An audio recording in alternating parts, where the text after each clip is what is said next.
رمضان المبارک کی 17 تاریخ ہی ہمیں پھر یاد دلاتی ہے جہاں امت مسلمہ نے اور دکھ اٹھائے تھے اور پریشانیاں دیکھی تھیں، غم کی خبریں جہاں اور سنی تھیں، ایک خبر امت مسلمہ نے قیامت خیز خبر یہ بھی سنی، ام المؤمنین رفیقہ رسول صدیقہ بنت صدیق اکبر رضی اللہ تعالی عنہ سیدہ عائشہ صدیقہ رضی اللہ تعالی عنہا کا یوم وفات ہے۔ ارمان اور دکھ کی بات یہ ہے، دنیا کے معاملے میں ہم بڑے لوگ چالاک ہیں، جب دین اسلام شریعت کی باری آتی ہے پھر ہم سادے بھی بن جاتے ہیں، لا علم بھی ہو جایا کرتے ہیں، نا واقف بھی ہو جایا کرتے ہیں۔ یہ ہماری محسن شخصیات ہیں جن کا میں نے نام لیا ہے۔ سیدہ فاطمۃ الزہرا ہوں یا فتح مکہ کے شرکاء ہوں یا سیدنا ابو بکر صدیق ہوں یا ان کی صاحبزادی ہوں سیدہ عائشہ صدیقہ، دیگر اسلام کے اندر اہم شخصیات، تمام امت مسلمہ کی عظیم شخصیات کا اسلام پر مسلمانوں پر بڑا احسان ہے۔ اللہ تعالی ہمیں ان لوگوں کی قدر کرنے کی توفیق نصیب فرمائے۔ اسی رمضان المبارک کی 17 تاریخ بھی ہمیں کچھ واقعات یاد دلاتی ہے۔ غزوہ بدر جسے لوگ جنگ بدر کہتے ہیں، اسلام اور کفر کے درمیان سب سے پہلی فیصلہ کن جنگ رمضان المبارک کی 17 تاریخ کو ہوئی تھی، اور اللہ تعالیٰ نے اہل اسلام کو فتح سے ہمکنار فرمایا تھا۔ الحمدللہ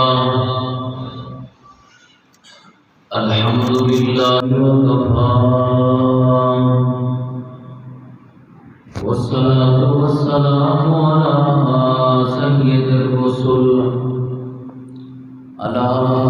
سید الرسل وخاتم الانبیاء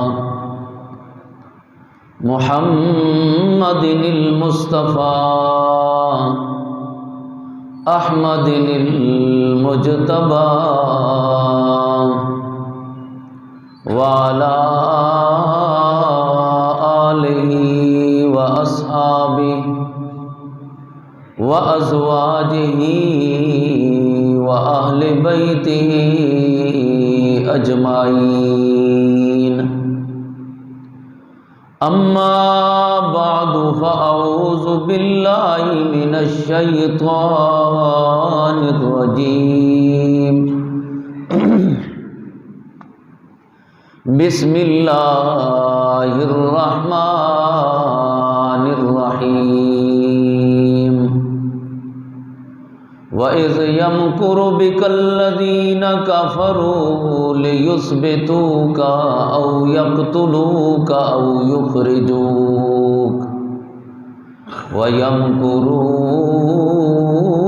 وَيَمْكُرُ اللَّهُ وَاللَّهُ خَيْرُ الْمَاكِرِينَ۔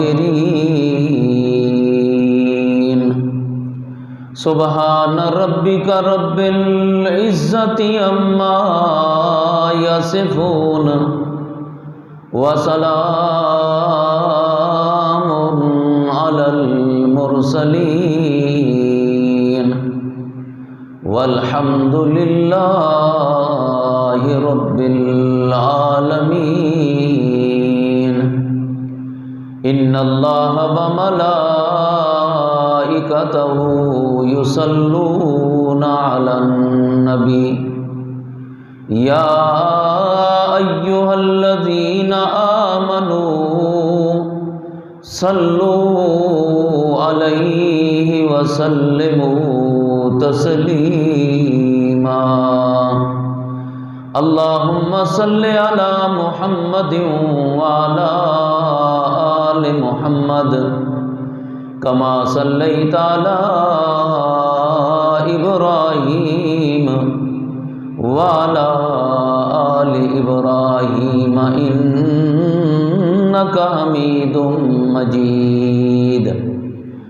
اللہم بارک علی محمد وعلی آل محمد کما بارکت علی ابراہیم وعلی آل ابراہیم انک حمید مجید۔ دعا ہے اللہ رب العزت وہ کلمات کہنے کی توفیق نصیب فرمائیں جن کا ہمارے لیے دنیا میں بھی فائدہ ہو، آخرت میں بھی فائدہ ہو۔ رمضان المبارک کی آج 18 تاریخ ہے، 18واں روزہ ہے۔ جو ہی رمضان المبارک شروع ہوتا ہے ہمیں اسلامی تاریخ کے اوراق کنگالنے والے لوگوں کو کئی تاریخی سبق ملتے ہیں۔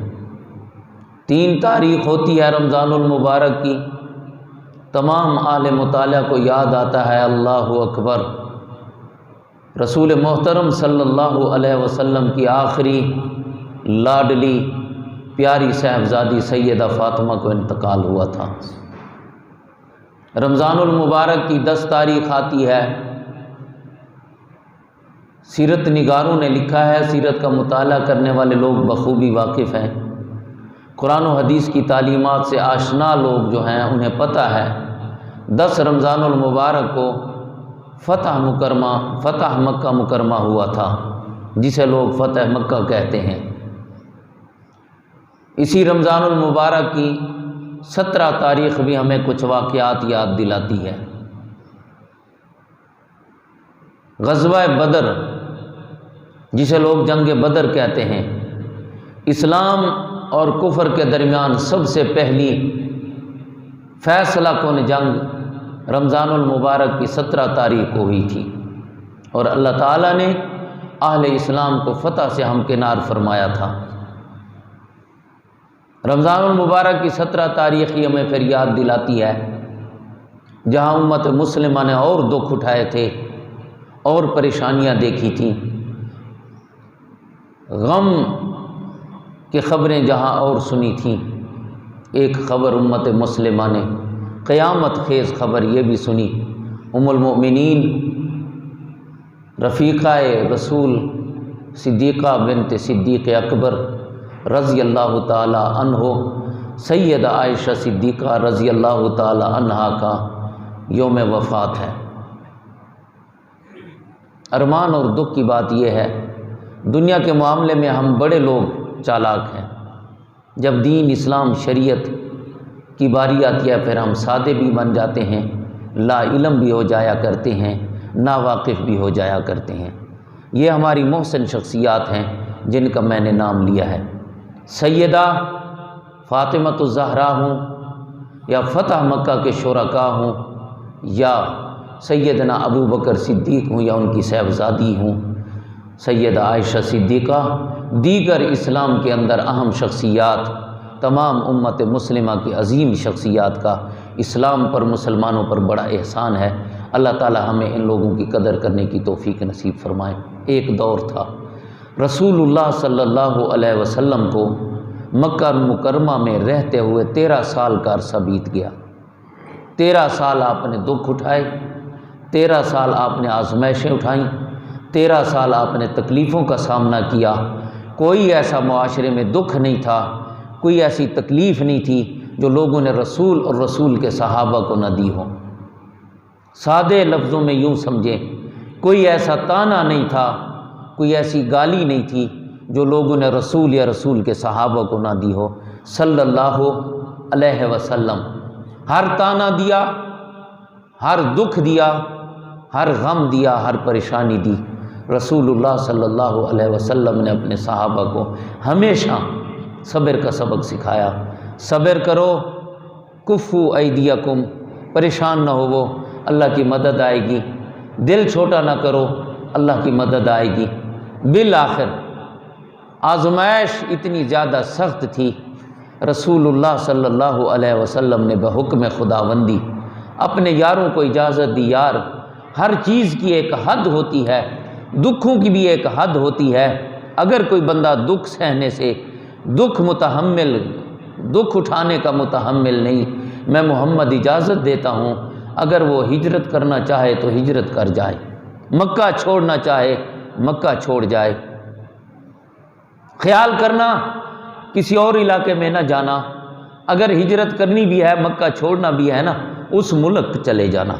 رسول اللہ نے نام نہیں لیا، اشارہ کر کے بتایا کہ ادھر چلے جاؤ، وہاں کا بادشاہ اچھا ہے، وہاں کے باسیوں کو امن ملتا ہے، خوش قسمت ہیں وہ باشندے ملک کے، خوش قسمت ہے وہ رعایا جن کو امن نصیب ہو جائے، بہت بڑی بات ہے۔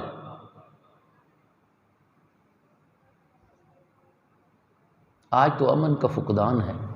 بہرحال رسول نبی کریم صلی اللہ علیہ وسلم نے ارشاد فرمایا صحابہ کو، اگر جانا ہی ہے نا اس ملک چلے جاؤ، وہاں امن ہے۔ صحابہ تشریف لے گئے۔ چند دن کے بعد پھر کسی نے وہاں شوشہ چھوڑا، مسلمانوں اور مشرکوں کی صلح ہو گئی ہے، اہل ایمان کو ورغلایا، غلط خبر دی، جھوٹی افواہ پھیلائی۔ یہ پروپیگنڈا کا میدان بھی ایک عجیب میدان ہوتا ہے۔ ہم سارے لوگ پروپیگنڈے کا شکار ہیں۔ پروپیگنڈا جھوٹا ہو یا سچا، بندہ شکار ہو ہی جایا کرتا ہے۔ 4 لٹیرے تھے، لٹیرے ایک سادے سے بندے کو دیکھا، بکری لے کے جا رہا ہے، پروگرام بنایا، منصوبہ بنایا، اس کو لوٹنا چاہیے، بکری اس سے لے لینی چاہیے۔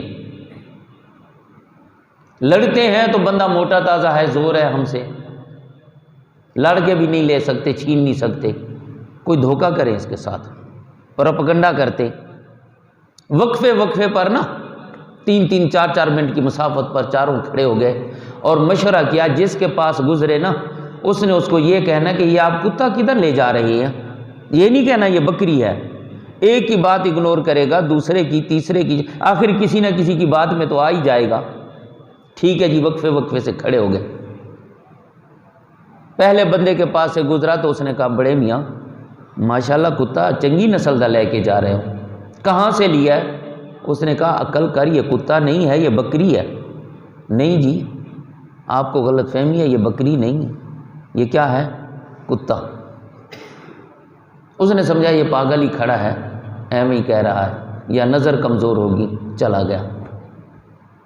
2-3 منٹ کے وقفے پر دوسرا یار ملا، اس نے کہا بڑے میاں اچھی نسل کا کتا ہے، کہاں سے لیا ہے؟ اس نے کہا کوئی عقل کر یار، یہ کتا نہیں ہے، یہ کیا ہے؟ بکری ہے۔ نہیں جی۔ تھوڑا سا بندہ ڈگمگایا، سوچنے پر مجبور ہوا، یار پہلے بندے نے بھی کہا تھا یہ کتا ہے، دوسرے نے بھی کہا یہ، چلو دفعہ مارو۔ تیسرے بندے کے پاس سے گزرا تو اس نے بھی یہی کہا، یار یہ کتا کہاں سے لیا ہے آپ نے؟ کمال ہے، ایسے لوگ بھی ایسے کتے رکھتے ہیں یار، اچھی نسل کا کتا ہے، بیچنا ہے۔ اس نے کہا کوئی عقل کر یار، یہ کتا نہیں، یہ کیا ہے؟ بکری ہے۔ حالانکہ حقیقت کیا تھی؟ حقیقت یہ تھی کہ یہ بکری تھی۔ ایک بندے کی بات سنی، دوسری کی سنی، تیسرے کی سنی، اب بندہ تو بالکل ہی شک میں مبتلا ہو گیا، یار میرے ساتھ دھوکہ تو نہیں ہو گیا، میں اسے بکری سمجھ کے لے جا رہا ہوں، ایک بندہ جھوٹ بولے، دوسرا بولے، تینوں بندے جھوٹے ہیں۔ جب چوتھے کے قریب سے گزرا اس نے بھی یہی کہا، یار بڑا مہنگا کتا ہے، کہاں سے لا رہے ہو؟ اس نے بھی جیسے وقت اس طرح کی بات سنی نا، اس نے وہیں چھوڑ دیا۔ اس نے کہا ایک جھوٹ بولے، دوسرا یہ سارے لوگ جھوٹ بولتے ہیں، مجھے ہی غلط فہمی ہو رہی ہے، یہ بکری نہیں بلکہ کیا ہے؟ آج ہم سارے لوگ پروپیگنڈے کا شکار ہیں۔ یہ میڈیا نہیں، میڈیا یہ ہمیں غلط راستے پر لے کے جا رہا ہے، مسلمانوں کے خلاف، اسلام کے خلاف صبح سے لے کر شام تک زہر اگلتا ہے یہ دجالی میڈیا، اور ہم لوگ بھی اس کی بات کو قرآن و حدیث کی طرف فوقیت دیتے ہیں۔ پروپیگنڈے کی جنگ بڑی عجیب ہوتی ہے۔ حبشے میں پروپیگنڈا جا کے کیا، مکے والوں کی، مشرکوں کی اور مسلمانوں کی صلح ہو گئی ہے، چلو واپس۔ ایک نے کہا، دوسرے نے، تیسرے نے، مسلمان سادے لوگوں نے سمجھ لیا کہ شاید سچ مچ صلح ہی ہو گئی ہے۔ سارے لوگ تو جھوٹ نہیں بولتے نا، یہ بیچارے واپس آ گئے۔ یہاں آئے تو یہاں وہی ظلم کی آگ جل رہی ہے۔ حضور نے پوچھا کیسے آ گئے؟ یا رسول اللہ صلی اللہ علیہ وسلم دھوکہ ہو گیا، ان لوگوں نے کہا تھا کہ بھئی وہاں صلح ہو گئی ہے۔ حضور نے فرمایا نہ، صلح تو نہیں ہوئی، چلو کیا ہو سکتا ہے۔ تھوڑے عرصے کے بعد رحمت کائنات صلی اللہ علیہ وسلم نے بحکم خداوندی صحابہ کو پھر مشورہ دیا، رب کا حکم آیا ہے کہ بھائی ہجرت کرو یار، ان الہجرت یہدم ما کان قبلہ، جانا کدھر ہے محبوب پیغمبر؟ مدینے کی طرف جاؤ۔ کدھر جانا ہے جی؟ مدینے کی طرف۔ ہجرت کیوں کرنی ہے؟ 13 سال مسلمانوں نے دکھ برداشت کیے، 13 سال ہر ظلم سہا، ہر دکھ برداشت کیا، مسلمانوں پر ہر ظلم کا حربہ استعمال کیا گیا، لیکن سوال ہی پیدا نہیں ہوتا کہ کسی مسلمان نے اسلام کا دامن چھوڑا ہو۔ آئے روز مسلمان بڑھتے جا رہے ہیں، بڑھتے جا رہے ہیں، بڑھتے جا رہے ہیں۔ بحکم خداوندی ہجرت فرما کے چلے گئے۔ مسلمان ہجرت فرمانے کا ارادہ کرے، ادھر مشرکین نے سوچا اگر یہ لوگ ہمارے ہاتھ سے نکل گئے، یہ لوگ چلے گئے، ہم پھر ظلم کن پر کریں گے؟ دار الندوہ کے اندر انہوں نے ایک کونسل بلا لی، اجلاس بلا لیا، آئیں جی مسلمانوں اور مسلمانوں کے نبی کے بارے میں کچھ مشورہ کرنا ہے۔ اجلاس ہو گیا جی۔ میرے اللہ فرماتے ہیں اجلاس کا ایجنڈا یہ تھا، اعوذ باللہ من الشیطان الرجیم، بسم اللہ الرحمن الرحیم، وَإِذْ يَمْكُرُ بِكَ الَّذِينَ كَفَرُوا لِيُثْبِتُوكَ أَوْ يَقْتُلُوكَ أَوْ يُخْرِجُوكَ وَيَمْكُرُونَ وَيَمْكُرُ اللَّهُ۔ میرے پیغمبر اس وقت کو تو یاد کرو جس وقت دار الندوہ کے اندر لوگ اکٹھے ہوئے تھے، مکے کے بڑے بڑے سردار، بڑے بڑے دانشور، بڑے بڑے دانا لوگ، بڑے بڑے سیانے لوگ اکٹھے ہو گئے، اجلاس ہو گیا۔ اجلاس کی صدارت ابو جہل کر رہا ہے، مکے کا سردار اور چودھری، مکے کا مالدار اور تمندار۔ اجلاس بلایا، صدارت کی کرسی پر بیٹھ گیا، ایجنڈا سناتا ہے۔ سارے لوگ پوچھتے ہیں مکے کے سردار ہمیں کیوں بلایا؟ کام کاج چھوڑ کے آئے ہیں، خیریت تو ہے، کیوں یاد فرمایا؟ یار بڑی پریشانی ہے، آپ سے مشورہ کرنا ہے کہ کیا کرنا چاہیے، وجہ کیا ہے پریشانی کی؟ آئے روز مسلمان بڑھتے جا رہے ہیں، جو بچہ نبی کا کلمہ پڑھتا ہے ماں باپ کو چھوڑ دیتا ہے، نبی کا دامن نہیں چھوڑتا، جو عورت کلمہ پڑھتی ہے شوہر کو چھوڑ دیتی ہے، بچے کو چھوڑ دیتی ہے، ماں باپ کو قربان کر دیتی ہے، کنبہ قبیلہ چھوڑ دیتی ہے، پر محمد کا دامن نہیں چھوڑتی۔ جو مرد کلمہ پڑھ لیتا ہے ساری دنیا کو چھوڑنا پڑے چھوڑ دیتا ہے، پر محمد کا دامن نہیں چھوڑتا۔ محمد کی زبان میں پتہ نہیں کیا تاثیر ہے، کیا جادو ہے اس کی زبان میں۔ میرے اللہ کہتے ہیں میرے محبوب پیغمبر فَبِمَا رحمت من اللہ لنت لہم، آپ کی زبان مبارک میں ہوتا ہے نا، کبھی کبھی کوئی بندہ چنگی گل بھی کرے نا، سننے والے بندے نو اگ لگ جاتی ہے، انداز ہی ایسا ہوتا ہے۔ کبھی کبھی کوئی بندہ جتنی بھی سخت بات کرے اس کی باتیں چنگی لگتی ہیں، اس کا انداز ہی ایسا ہوتا ہے، زبان کی چاشنی۔ زنانی تھی، زنانی عورت، ہوتا ہے پنڈوں میں بڑے بڑے چکوں میں تندور تھا اس کا، روٹیاں پکایا کرتی تھی۔ بندہ آٹا لے کے گیا، مرد اس عورت کے پاس روٹیاں لگوانے کے لیے، روٹیاں ابھی لگوا رہا ہے اور اس کے گھر میں دروازہ کھلا ہوا تھا، نظر پڑی تو ماشاءاللہ موٹی تازی اس کی بھینس بندھی ہوئی ہے۔ اب بندہ پوچھتا ہے خالہ جی یہ بھینس کہاں سے لائی ہو، کتنے کی لائی ہو؟ اس نے بتایا فلاں علاقے سے منگوائی ہے، اتنے میں مجھے پڑ گئی ہے۔ اس نے کہا ماشاءاللہ بھینس تو موٹی ہے آپ کی، دروازہ آپ کا چھوٹا ہے، خدا نہ خواستہ آپ کی بھینس مر جائے پھر اس کو نکالو گی کیسے؟ زنانی نو بڑا غصہ آیا، اس کا کیا کہتے ہیں آپ لوگ، گل تے چنگی کرنی چاہیے، شکل چنگی نہ ہوئے تے گل. زنانی کو آیا غصہ اور اس نے اس کا آٹا گھولا ہوا واپس دے دیا, جا لے جا, میں تیری روٹی ہی نہیں پکاتی. اب وہ آٹا بھی کپڑے میں باندھ کے جا رہا ہے, آٹے میں ڈلا ہوا پانی نیچے اس کے قطرے گر رہے ہیں.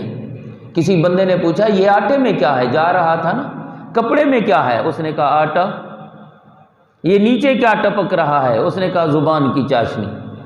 نہ یہ غلط بات کی ہوتی نہ یہ آٹا, یہ بندے کے بس کی بات نہیں. اللہ کہتے ہیں فَبِمَا رَحْمَةٍ مِّنَ اللَّهِ لِنْتَ لَهُمْ, میرے محبوب پیغمبر آپ کی زبان میں یہ جو مٹھاس ہے, آپ کی زبان کی جو چاشنی ہے, مِّنَ اللَّهِ لِنْتَ لَهُمْ, یہ آپ کی زبان کی جو نرمی ہے, آپ کی زبان کا جو پیار اور اخلاق ہے. فَبِمَا رَحْمَةٍ مِّنَ اللَّهِ, یہ کس کی رحمت ہے؟ یہ اللہ کی رحمت ہے, یہ میرے اللہ کا دین ہے, میرے اللہ کی خصوصی رحمت ہے. میرے محبوب پیغمبر وَلَوْ كُنْتَ فَظًّا غَلِيظَ الْقَلْبِ لَانفَضُّوا مِنْ حَوْلِكَ, آپ کی زبان کی چاشنی کیا ہے؟ ابو بکر آپ کے ساتھ مل گیا, عمر آپ کے پاس آ گیا, محبوب پیغمبر بلال آپ کا یار آپ کے قدموں میں بیٹھا ہے. لوگوں نے کتنی تکلیفیں دی ہیں, بلال نے ساری دنیا کو چھوڑ دیا, محمد کا دامن نہیں چھوڑا. عمار و یاسر کو دیکھو, میرے محبوب پیغمبر یہ آپ کی زبان کی وجہ ہے, یہ آپ کی زبان کے اندر جو مٹھاس ہے اس میں کمال کس کا ہے؟ میرے اللہ کی عطا کردہ نعمت ہے. وَلَوْ كُنْتَ فَظًّا غَلِيظَ الْقَلْبِ, میرے پیغمبر اگر آپ اپنی زبان کے سخت ہوتے, زبان میں یہ چاشنی نہ ہوتی, زبان میں یہ ملامت نہ ہوتی, زبان میں یہ نرمی نہ ہوتی, زبان کے اندر یہ مٹھاس نہ ہوتی, زبان کے اندر یہ چاشنی نہ ہوتی, میرے پیغمبر اگر آپ کی زبان سخت ہوتی, لب و لہجہ سخت ہوتا, لَنْفَضُّوا مِنْ حَوْلِكَ, یہ ابو بکر آپ کے ساتھ نہ بیٹھتا, عمر آپ کے پاس نہ آتا, عثمان آپ کے پاس نہ آتا, علی آپ کے قدموں میں نہ آتا, بلال آپ کے پاس نہ آتا, صہیب اور عمار آپ کے پاس نہ آتے. یہ سارا کرم کس کا ہے؟ ابو جہل کہتا ہے یار پتہ نہیں محمد کی زبان میں کیا مٹھاس ہے, جو محمد کی بات سن لیتا ہے محمد کہیں ہو جاتا ہے نا یار. تمہیں پتہ کوئی نہیں, طفیل بن عمر دوسی میرا یار آیا تھا, میرا وفادار تھا, میرا بچپن کا یار تھا, بڑی مدت کے بعد مجھے ملنے کے لیے آیا, میں نے رات کو اپنے پاس ٹکایا, اچھا کھانا کھلایا, اچھا نیا بستر لایا, میں نے اپنے یار کو سلایا. میں نے کہا طفیل جی مکے کے سردار کیسے آنا ہوا؟ رات کو سوتے ہوئے مجھے میرے یار نے بتایا, یار ابو جہل میں نے سنا ہے مکے میں ایک بندہ ہے جس بندے کا نام محمد ہے, محمد کی زبان میں بڑی مٹھاس ہے, میں نے سنا ہے جو محمد کی بات سنتا ہے محمد کہیں ہو کے رہ جاتا ہے, ابے کی مخالفت کرنی پڑ جائے کر دیتا ہے, اماں کو چھوڑنا پڑے چھوڑ دیتا ہے, خاندان کو الوداع کہنا پڑے الوداع کر دیتا ہے, پر محمد کو نہیں چھوڑتا. اس محمد کو دیکھنے کے لیے آیا ہوں, اس محمد کو ملنے کے لیے آیا ہوں. ابو جہل کے پاؤں تلے سے زمین نکل گئی, کہنے لگا میرے بچپن کا یار طفیل, دوست قبیلے کا سردار, میری بات سنو, باقی حال احوال سویرے کریں گے. ایک بات سنو یار, رات کے جس وقت دوپہر گزر جایا کرتے ہیں وہی محمد آتا ہے جس کا تذکرہ کر رہے ہو, سامنے خانے کعبے میں چلا جاتا ہے, اللہ کے گھر میں چلا جاتا ہے, بیت اللہ میں چلا جاتا ہے, وہاں جا کے اللہ کے ساتھ حمد و ثنا بیان کر کے باتیں کرتا ہے. خیال کرنا یار آج رات محمد سے ملاقات نہ کرنا, میری بات سنو, گھر سے باہر نہیں جانا, دروازے سے باہر نہیں جانا. کیوں یار؟ کیا یہاں درندے ہیں؟ تکلیف دہ چیزیں ہیں، موذی جانور ہیں۔ اس نے کہا بات ایسی کوئی نہیں، یہ تو شہری آبادی ہے، درندے بھی کوئی نہیں، موذی جانور بھی کوئی نہیں، تکلیف دینے والی چیزیں بھی کوئی نہیں۔ وہی بات ہے کہ محمد آتا ہے اپنے اللہ کے ساتھ عجز و نیاز کرنے کے لیے۔ محمد کی بات آج رات نہ سننا، کل حال احوال کریں گے، جو طے ہو گیا وہی ہوگا۔ طفیل کہتا ہے ٹھیک ہے کوئی بات نہیں، سویرے ملیں گے۔ ابو جہل گھر چلا گیا، اسے پھر سکون نہیں آیا، روئی کے چھوٹے چھوٹے گالے لیتا ہے، لے کے آ جاتا ہے، دروازہ کھٹکاتا ہے۔ طفیل کہتا ہے کون؟ میں ابو جہل تمہارا یار اور میزبان، دروازہ کھولو یار۔ طفیل بن عمر دوسی مہمان میزبان کے کہنے پر دروازہ کھولتا ہے، روئی کے چھوٹے چھوٹے گالے اس کے ہاتھ میں۔ مکے کا سردار کہتا ہے یار طفیل یہ روئی کے گالے اپنے کانوں میں رکھ لو، خیریت تو ہے؟ سویرے بتاؤں گا۔ نہیں یار مجھے بتاؤ، میرے کان درست ہیں، روئی رکھنے کی ضرورت کوئی نہیں۔ وہ کہتا ہے کان درست ہیں، روئی اس لیے رکھنی ہے محمد کی آواز تمہارے کانوں میں نہ پڑے۔ اللہ کی قسم جس کے کانوں میں محمد کی آواز پڑ گئی ہے پھر وہ ہمارا نہیں رہا۔ مجھے تمہارا ڈر ہے کہیں میں سویرے آؤں میرا مہمان ہی مجھے نظر نہ آئے، یار مہربانی کرو روئی کے گالے رکھ لو۔ میزبان کا دل رکھنے کے لیے طفیل بن عمر دوسی نے روئی کے گالے تو رکھ لیے، لیکن سسپینس میں ہے، شش و پنج میں ہے، پتہ نہیں کس وقت محمد آتا ہے۔ بات سننے میں کیا حرج ہے یار، کوئی بات کوئی نہیں، ماننا نہ ماننا تو علیحدہ بات ہے، بات سننے میں کوئی حرج نہیں۔ ایک پہر گزر گیا، پتہ نہیں وہ حسن و جمال کا پیکر محمد کب آئے گا، عبداللہ کا نور نظر محمد کب آئے گا، آمنہ کا لال محمد کب آئے گا۔ رات کا دوسرا حصہ گزر گیا، طفیل کو نیند نہیں آ رہی، کروٹیں بدل رہا ہے، کبھی دائیں کروٹ کبھی بائیں کروٹ، انتظار کی گھڑیاں ویسے لمبی ہو جایا کرتی ہیں۔ تھوڑی دیر ہوئی اس کے کانوں میں تھوڑی تھوڑی آواز آئی، متوجہ ہو گیا، متنبہ ہو گیا، لگتا ہے کہ وہی حسن و جمال کا پیکر محمد آ رہا ہے جس کے پہرے جس کے بارے میں میرے یار نے مجھے روکا تھا ابو جہل نے کہ اس کی آواز نہیں سننی، جس کے بارے میں کہا جاتا ہے جس نے محمد کی آواز سن لی وہ کسی کا نہیں رہتا، جس کے بارے میں کہا جاتا ہے محمد کی آواز میں میرے رب نے جادو رکھا ہے۔ طفیل بن عمر دوسی کہتے ہیں پھر میں اپنے آپ سے باہر ہو گیا، میں اٹھ کے بیٹھ گیا، آواز میں بڑا جادو تھا، آواز میں بڑی تاثیر تھی، میں نے دروازہ کھول دیا، آواز اور قریب آنے لگی، جس وقت آواز والا مجھ سے گزرنے لگا میں بے ساختہ ہو کہ محمد کے پیچھے چل پڑا۔ رحمت والے نبی کو پتہ کوئی نہیں کون میرے پیچھے آ رہا ہے، رحمت والے نبی خانہ کعبے میں چلے گئے، اللہ تعالیٰ کی حمد و ثنا بیان کرتے ہیں، اللہ کے قرآن کی تلاوت کر رہے ہیں۔ طفیل بن عمر دوسی کہتے ہیں میں دیوانہ وار، میں دیوانوں کی طرح بیٹھ کے سنتا رہا، صبح کی اذانوں کا وقت ہو گیا، نمازوں کا وقت ہو گیا، نماز ہو جانے کے بعد جس طرح اشراق کا وقت ہوتا ہے، رحمت والے نبی اشراق کے وقت اللہ کی عبادت حمد و ثنا کر کے جانے لگے، رحمت والے نبی کو پتہ کوئی نہیں، میں بھی پیچھے پیچھے جانے لگا۔ میرے آقا اپنے دروازے میں پہنچنے والے تھے، میں نے کہا میرے محبوب، میرے آقا نے مڑ کے دیکھا، خیریت تو ہے کون ہے؟ میں نے کہا محبوب میں بڑی دور سے آیا ہوں، میرا نام طفیل ہے، دوست قبیلے کا سردار ہوں۔ رحمت والے نبی نے کہا یار کیسے آنا ہوا؟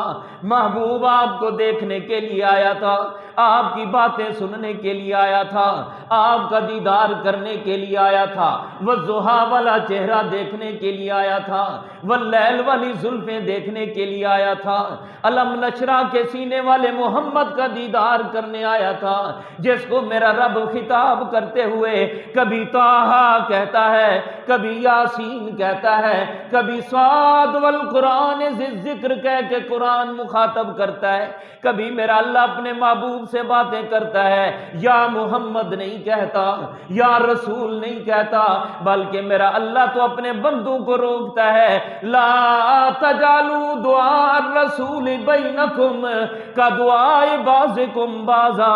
اے اہل ایمان، اے میرے بندوں، میں اللہ کی بات ذرا توجہ سے سنو، تمہیں میرے محبوب محمد کے پاس کام پڑے گا، کبھی باتیں کرنے کو بھی دل کرے گا، اپنے ساتھ ایک دوسرے کو خطاب کرتے ہو، لوگوں کو نام لے کے بلاتے ہو، اگر کسی کا نام یونس ہے اسے یونس کہہ کے پکارتے ہو، اگر کسی کا نام موسیٰ ہے اسے موسیٰ کہہ کے پکارتے ہو، اگر کسی کا نام یعقوب ہے یعقوب کہہ کے بلاتے ہو، اگر کسی کا نام زکریا ہے زکریا کہہ کے پکارتے ہو، اگر کسی کا نام اسماعیل ہے اسماعیل کہہ کے پکارتے ہو، پر خیال کرنا میرے بندو، میرے محبوب سے بات کرنے کی ضرورت پڑ جائے، لا تجعلوا دعاء الرسول بینکم کدعاء بعضکم بعضا، ایک دوسرے کے جس طرح نام لیا کرتے ہو خیال کرنا میرے آقا کو بلانا پڑ جائے،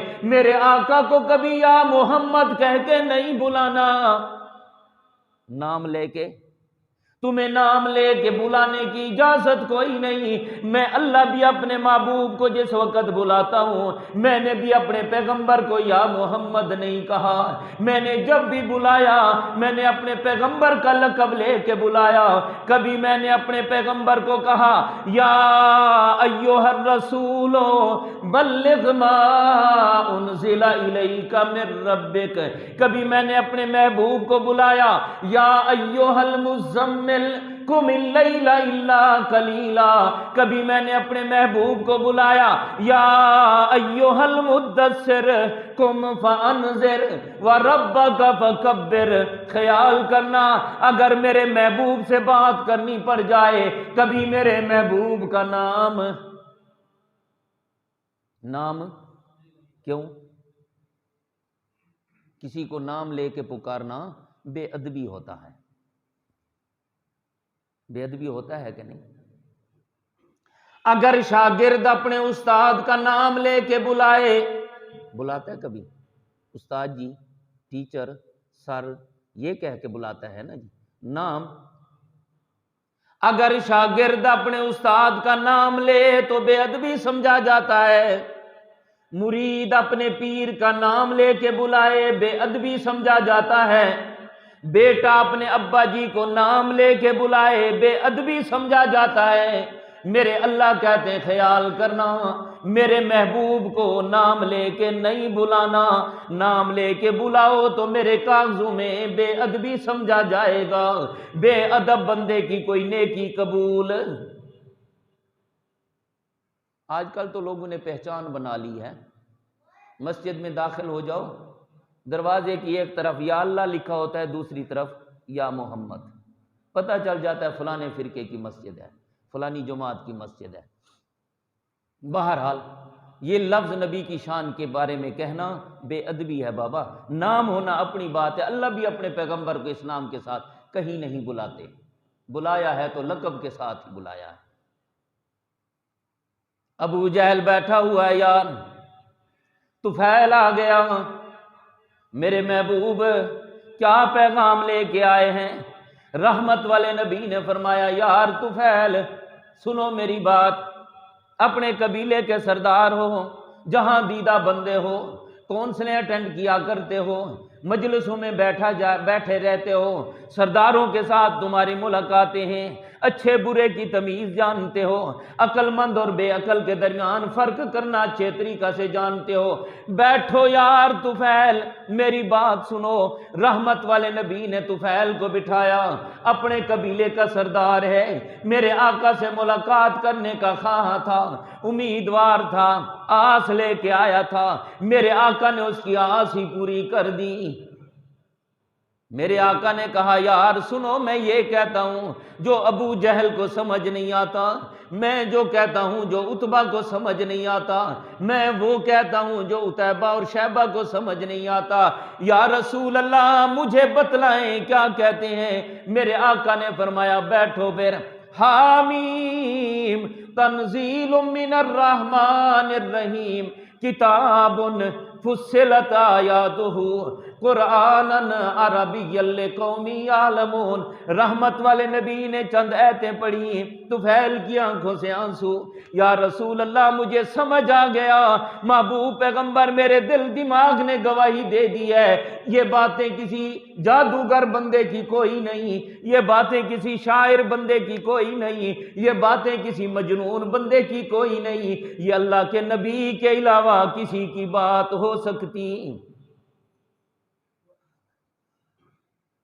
مکے کے لوگوں کو اپنی تعلیم پر بڑا ناز تھا، اپنی تعلیم پر بڑا فخر تھا۔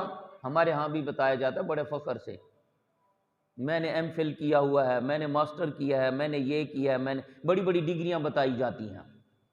ان لوگوں کو بھی اپنے عربی کے عبور پر بڑا ناز تھا، ہم عربی زبان میں بڑے ماہر ہیں۔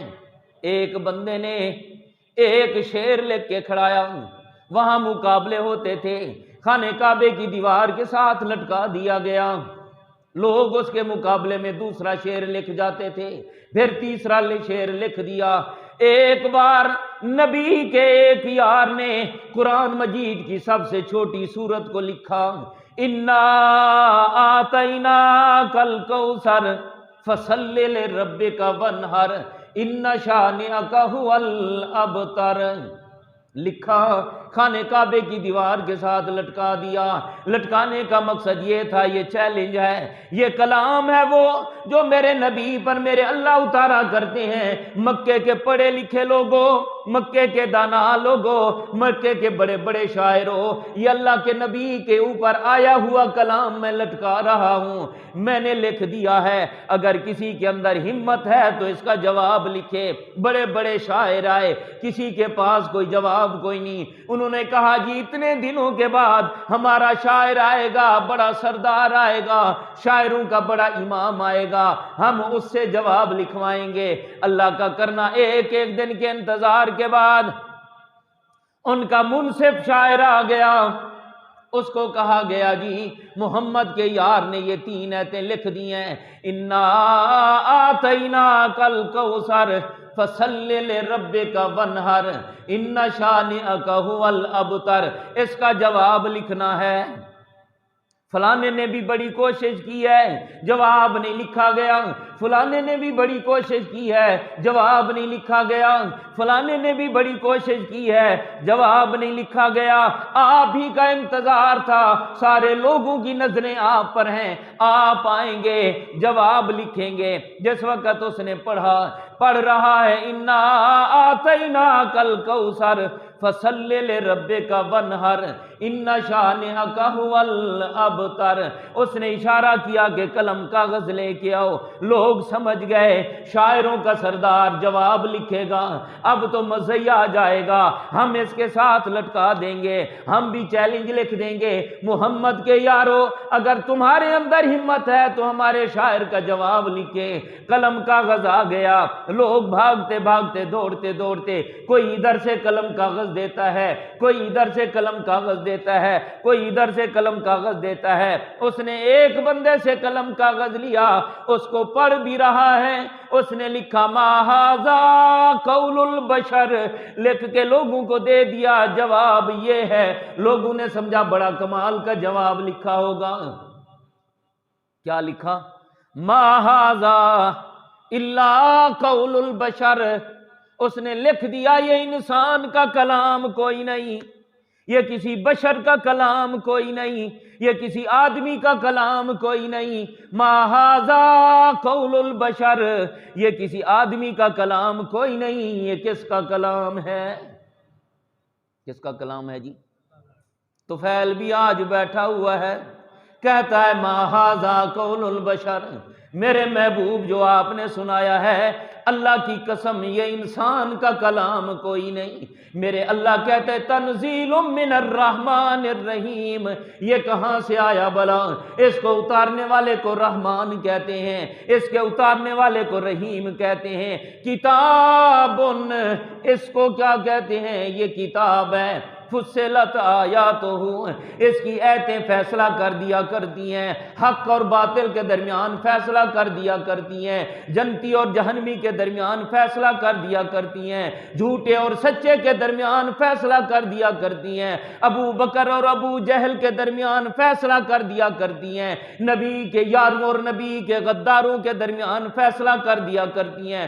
فصلت فصلت فصلت، صرف نبی کے زمانے تک کوئی نہیں، رہتی دنیا تک یہ کتاب فیصلہ کن ہے۔ کیا ہے؟ فیصلہ کن ہے۔ آج بات بات میں جھگڑا ہے، ہر مسئلے پر اختلاف ہے۔ اذان سے پہلے صلاۃ و سلام پڑھنا چاہیے کہ نہیں پڑھنا چاہیے، ہے نا اختلاف۔ اللہ کہتے ہیں کہیں نہ جاؤ، کتاب فصلت، فیصلہ کن کتاب تمہارے گھروں میں موجود ہے، اٹھاؤ اس کی تعلیمات کی روشنی میں فیصلہ کر لو۔ جنازے کے بعد دعا مانگنی چاہیے کہ نہیں مانگنی چاہیے؟ لوگ گتھم گتھا ہیں، اس کے پیچھے نماز نہیں پڑھتے اس لیے کہ یہ دعا نہیں مانگتا۔ اللہ فیصلہ کرائیں تو کیسے؟ فرمایا کتاب فصلت آیاتہ، اس کتاب کی آیتیں فیصلہ کر دیا کرتی ہیں۔ لوگ کہتے ہیں کہ مردے سارا کچھ کیا کرتے ہیں، بچے بھی دیتے ہیں، بچیاں بھی دیتے ہیں، حالات بھی سیدھے کر دیا کرتے ہیں، کاروبار بھی اچھے کر دیا کرتے ہیں۔ میرے اللہ کہتے ہیں لڑنے کی بات کوئی نہیں، جھگڑنے کی بات کوئی نہیں۔ آپ کے گھروں میں یہ جو کتاب ہے، محمد پر آئی ہوئی جو کتاب ہے، ما قول البشر، یہ کسی انسان کی کتاب کوئی نہیں۔ اپنے بھی مانتے ہیں، بیگانے بھی مانتے ہیں، پہلے والے بھی مانتے ہیں، آج بھی مانتے ہیں، یہ کسی انسان کی کتاب کوئی نہیں، یہ میرے اللہ کی طرف سے رحمان و رحیم کی کتاب ہے۔ فصلت، یہ کیا کر دیتی ہے؟ فیصلہ ہی کر دیا کرتی ہے۔ میرے اللہ کہتے کہاں جایا کرتے ہو؟ وَإِن تَنَازَعْتُمْ فِي شَيْءٍ، اگر کسی مسئلے میں اختلاف ہو جائے، تنازع ہو جائے، بڑے تگڑے لوگ ہیں آپ لوگ بھی، ٹائم بھی نہیں۔ جو بات میں غزوہ بدر کی کرنا چاہتا تھا وہ تو رہ گئی۔ آپ بھی تگڑے لوگ ہیں بابا ماشاءاللہ، مرغے لڑاتے ہیں، بٹیر بھی لڑاتے ہیں، آج تو ترقی ہو گئی، کتے بھی لڑاتے ہیں، کتے ایسے نا، اتنے تگڑے ہو کہ مولوی بھی لڑا دیا آپ نے۔ ایک مسجد والا دوسرے مسجد والے کا مخالف ہوتا ہے نا، یہ آپ کی مہربانی ہے بابا۔ ہاں، اللہ کہتے ہیں اختلاف کی ضرورت کوئی نہیں، کوئی اختلاف نہ کرے۔ اگر کسی مسئلے میں اختلاف ہو گیا، اللہ کہتے ہیں ان تنازعتم فی شیء، کسی مسئلے میں بھی اختلاف ہو جائے، فردوہ الی اللہ والرسول، کتاب موجود ہے، اللہ سے فیصلہ کرا لو۔ اللہ کیسے فیصلہ کرے گا؟ اللہ کی کتاب موجود ہے، اللہ سے فیصلہ کرو، والرسول، یا اللہ کے رسول سے فیصلہ کراؤ۔ اللہ کے رسول کیسے فیصلہ فرمائیں گے؟ نبی کی احادیث تمہارے اندر، نبی کی سیرت تمہارے اندر، نبی کا کردار تمہارے اندر، نبی کے طور و اطوار تمہارے اندر، نبی کا ایک ایک زندگی کا گوشہ تمہارے اندر محفوظ ہے۔ ان تنازعتم فی شیء فردوہ الی اللہ والرسول ان کنتم تؤمنون باللہ والیوم الآخر، اگر اللہ کو مانتے ہو، اللہ کے رسول کو مانتے ہو، اگر کسی مسئلے میں اختلاف ہو جائے، پریشان ہونے کی ضرورت کوئی نہیں، فتوے لگانے کی ضرورت کوئی نہیں، پھپتیاں کسنے کی ضرورت کوئی نہیں، کسی کے بارے میں غلط جملے کہنے کی ضرورت کوئی نہیں۔ اللہ سے فیصلہ کراؤ، اللہ کے رسول سے فیصلہ کراؤ، اختلاف مک جائے گا۔ میرے اللہ کہتے ہیں محبوب پیغمبر نے کہا کتابن، میرے اللہ نے جو کتاب دی ہے، فصلت آیاتہ، اس کی آیتیں تو فیصلہ ہی کر دیا کرتی ہیں جنتی کون ہے جہنمی، جس نے مننا ہی کوئی نہیں، جس نے جڑا کہ قرآنی اصلی کوئی نہیں۔ گل سمجھ آئی بابا؟ رحمت والے نبی نے فرمایا طفیل یہ میرے رب کا پیغام ہے جو میرے پاس آیا۔ ادھر ابو جہل میزبان ناشتہ لے کے آ گیا، جاؤں مہمان کی خبر کروں، ناشتہ کراؤں، آگے آ کے دیکھا تو مہمان ہی کوئی نہیں، اس کو شک پڑ گیا، جو ڈر تھا وہی ہو گیا، آیا سیدھا محمد عربی کے پاس، طفیل سامنے بیٹھا ہوا ہے، کہنے لگا طفیل وہی کیا نا جس کا ڈر تھا۔ نشہ پلا کے گرانا سبھی کو آتا ہے، مزہ تو یہ ہے کہ گرتوں کو تھام لے ساقی۔ اللہ تعالیٰ مجھے آپ کو قرآن و سنت کے مطابق زندگی گزارنے کی توفیق نصیب فرمائے۔ رمضان المبارک کا 18واں روزہ ہے، تھوڑے ہی دن رہ گئے بابا، دوسرا عشرہ بھی الوداعی دنوں میں، الوداعی لمحات میں داخل ہو چکا ہے۔ اللہ تعالیٰ ہمیں جتنی گھڑیاں اس کی باقی ہیں قدر کرنے کی توفیق نصیب فرمائے، نہ معلوم اگلا رمضان کسی کو نصیب ہو یا نہ ہو۔ 20 تاریخ کی شام سے لوگ ایک نیکی کرتے ہیں جس کا نام اعتکاف ہوتا ہے، آپ حضرات کو بھی پتہ ہے، خوش قسمت لوگ اپنی اپنی مساجد میں اعتکاف بیٹھتے ہیں، ضرور بیٹھنا چاہیے، لیکن اعتکاف اس مسجد میں ہونا چاہیے جہاں کم سے کم 5 ٹائم نماز باجماعت ہوتی ہو۔ سب سے اہم ترین شرط یہ ہے، جو بندہ معتکف ہوتا ہے وہ اللہ تعالیٰ کا مہمان ہوتا ہے۔ ایک بندہ، اس کا یار، اس کا دوست، اس کا ابا اس سے ناراض ہے، وہ اس کے گھر جا کے بیٹھ جاتا ہے، منت سماجت کرتا ہے، میرے دوست جب تک آپ مجھ سے راضی نہیں ہوں گے میں آپ کے گھر سے جاؤں گا نہیں، میرے یار جب تک آپ مجھ سے راضی نہیں ہوں گے میں آپ کے گھر سے جاؤں گا۔ جو معتکف ہوتا ہے یہ بھی اللہ کا یار ہوتا ہے جو اپنے رب کو منانے کے لیے آتا ہے۔ میرے مالک میں گناہ گار بندہ ہوں، رات کو بھی گناہ ہوئے، دن کو بھی گناہ ہوئے، روشنی میں بھی گناہ ہوئے، تاریکی میں بھی گناہ ہوئے، بڑے گناہ بھی کیے میں نے، چھوٹے گناہ بھی کیے میں نے، میں معترف ہوں، میں مان رہا ہوں، میں تجھے منانے کے لیے آیا ہوں۔ ادا ان کتے کو چپ کرا ان کو، میرے مالک میں آپ کو منانے کے لیے آیا ہوں، جب تک آپ مجھ سے مانیں گے نہیں، جب تک آپ مجھ سے صلح نہیں کریں گے میں آپ کے گھر سے جاؤں گا۔ یہ 10 دن اپنے اللہ کو منانے کے لیے آتا ہے، اس کی ایک ایک گھڑی، ایک ایک لمحہ، ایک ایک لحظہ قیمتی ہوتا ہے۔ میری درخواست ہے جو حضرات اعتکاف بیٹھیں وہ اپنے وقت کو قیمتی بنانے کے لیے آئیں۔ چھوٹے بچے، کم عمر لوگ، نکڑے بچے، نابالغ لوگ اعتکاف بیٹھنے سے گریز کریں۔ بڑی عمر کے لوگ جن کو ضرورت ہے گناہ بخشوانے کی، جو بچہ بلوغت سے پہلے ہے وہ گناہ گار کوئی نہیں، گناہ ہمیشہ بلوغت کے بعد ہی لکھے جاتے ہیں، اس لیے جو لوگ گناہ معاف کروانے کے لیے آئیں ضرور بیٹھیں۔ اس مسجد میں بھی زیادہ سے زیادہ لوگ اعتکاف بیٹھیں۔ اللہ تعالی ہمارے عقیدوں کی اعمال کی اصلاح فرمائیں۔ نستغفر اللہ و نتوب الیہ۔